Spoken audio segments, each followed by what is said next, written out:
on the theme of Valentine's Day, we're going to talk about all of our favorite classic rom-coms about love. Then I think I have to watch all the Doris Day, Rock Hudson movies once again. So cute. Because, for those who don't know, explain. Well, Pillow Talk and also Doris Day and James Garner.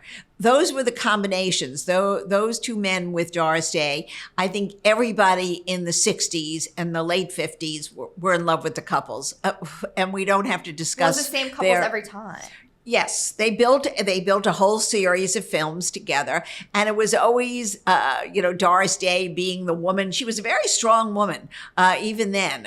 She always had a career. She always was doing something that was very specific to her talent. But somehow they were always ended up being in love and romantic, and no matter what plot was thrown at them, it always ended up the same. So if you want a brainless, absolutely no brain involved in watching these movies, but very cute. And her clothes are beautiful. For women who want to go back and see a retrospective of beautiful 60s clothes, that's the films to watch. I love those too. And I will say, same with the later rom-coms, but a lot of it was always like they started off hating each other. Right. And then they fell in love. Like, I think the same storyline all the time. But like that's not a great thing to model relationships after. If someone's mean to you and act like they hate you, you shouldn't try to turn that around. Well, I really think when those were made, nobody was meant to follow into the role of Doris Day or Rock Hudson. No, but you look up to it. Well, you fantasize about it now.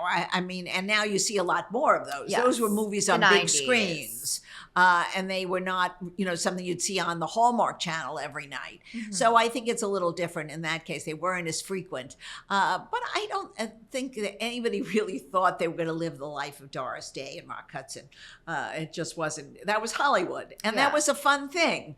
But in its time, I don't even think it would be relevant today. I don't know when the shift happened, because then there was all those amazing Women's Lib. Nora Ephron. Yeah, No, it's actually going backwards is what I was going to say Nora Ephron, like in the 90s. We actually had her daughter Hallie on our podcast of like Sleepless in Seattle, When Harry Met Sally. But that was all after the 70s. That was all after Betty Friedan. Okay, but the shift was we all started to think, oh, that's the kind of romance we should have in our real life.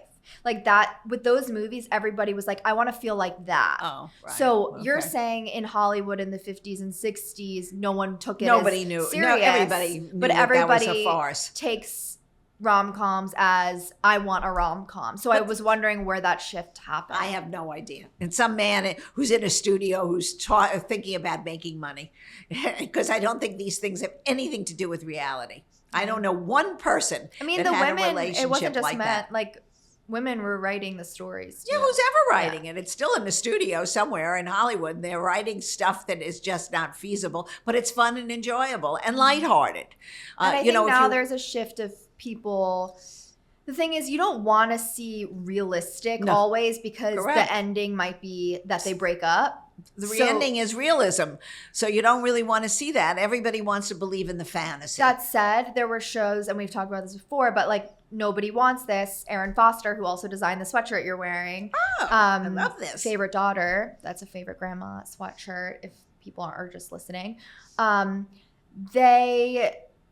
She showed her relationship, the guy she met, and she ended up converting for Judaism for him. You know, the one about the rabbi. Yes. He wasn't a rabbi in real life. But it was a wonderful it's the idea. show. Right. The relationship she shows, even though there's things that get in the way, they live in, I forgot what the issues were, the religion. And it was the religion and the mother. There was a few issues. The mother was the best thing. The relationship itself was actually really healthy. So that's like kind of a new wave of, let me show you guys a relationship where they don't act like they hate each other. They actually... Well, they liked each other, but they had a lot of differences. Right. And that was the issue. Now we're going to be in a second season, so we don't know how they're going to resolve it. I'm sure somebody's going to convert. Somebody's going to compromise. There's going to be loads of conversation over this show. But that is, I think people will see those things and it's still going to have a happy ending. But there are happy endings in real life, but this is a realistic one. There are. This is somewhat more realistic. But I hope people who are watching us don't think that all the things they see on the phones and on TV are real. They're fragments of reality.